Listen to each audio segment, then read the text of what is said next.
What's up, everybody? Gerard here from the 3T Crew, New Japan Pro Wrestling Power Struggle 2020 review. This is the last, not before Wrestle Kingdom. There's only the World Tag League and Best of Super Juniors left. If you want to check out our Best of Super Juniors and Super J Cup preview, check it out on our YouTube channel. The World Tag League preview is coming up also. But let's jump into our Power Struggle review.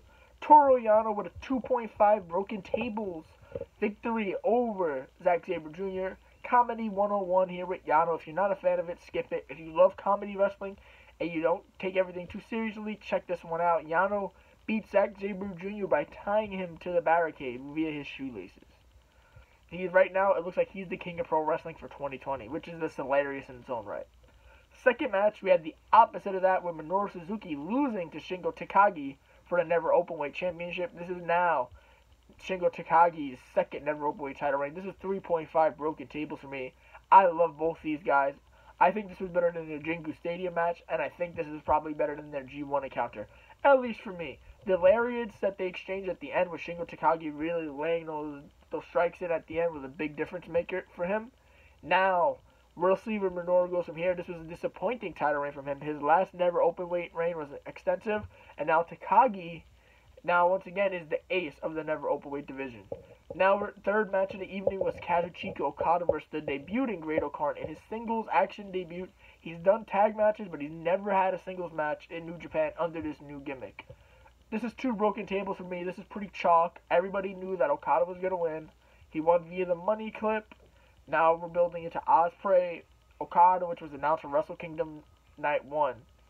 We'll see about that. I do believe the Rainmaker is going to return in that match.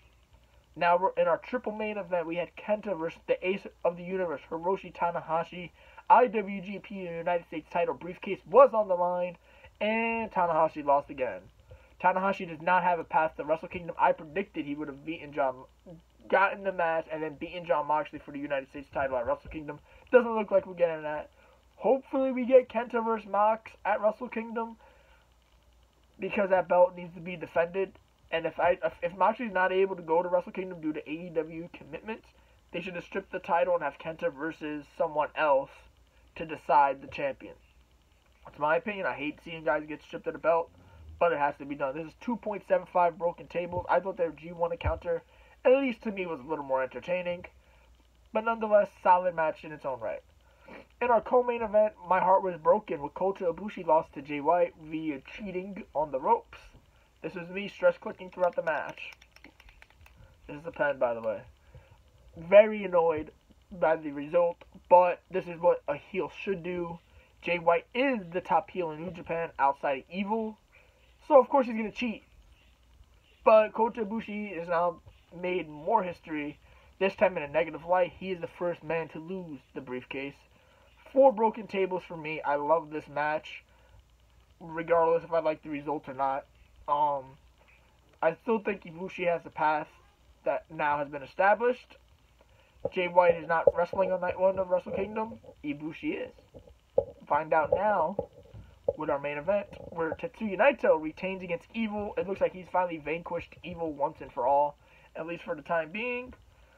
Jaywhite also got involved in this match. Yujiro Takahashi got involved. Togo, Sonata, Kota Ibushi got involved, helping Naito win.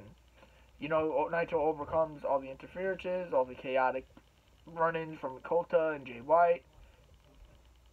Naito wins. This is 4 broken tables for me as well. This double main event was very much compelling because there's a lot of implications on the line for Wrestle Kingdom. Now we're looking into double night Wrestle Kingdom. Naito is giving Ibushi a title shot because of him helping him and how he felt he got robbed. I still think Kota now. It looks like we're going to get Kota versus Jaywhite at night 2. At least as an Ibushi fan, that's what I'm hoping for. We'll see. I'm going to believe I say being an Ibushi fan is like being a Met fan, which I'm also a Met fan. So we understand we get this close and it gets pulled away from us, and we'll see. But overall, pretty good show. You know, you had a 3.75 and you had 2 4-star matches. Definitely check this pay-per-view out, guys, if you're a fan of New Japan. If you're trying to get more information going into Wrestle Kingdom on the feuds and the storylines and the happenings of New Japan, this is a must-watch. Now, if you want to listen, before we sign off, if you want to listen to the 3T Podcast, check us out on Apple, Spotify, Google Play, Podbean, iHeartRadio, and Stitcher. basically everywhere you can listen to podcasts. If you want to cop a t-shirt, check us out on ProWrestlingTees.com. On our social media, check us out on Twitter at 3TPod, on Facebook at Through the Table, on Instagram at Through the Table and iStrongStyle, and lastly on TikTok at iStrongStyle. That's all for now. This is our G1. We had our G1 reviews.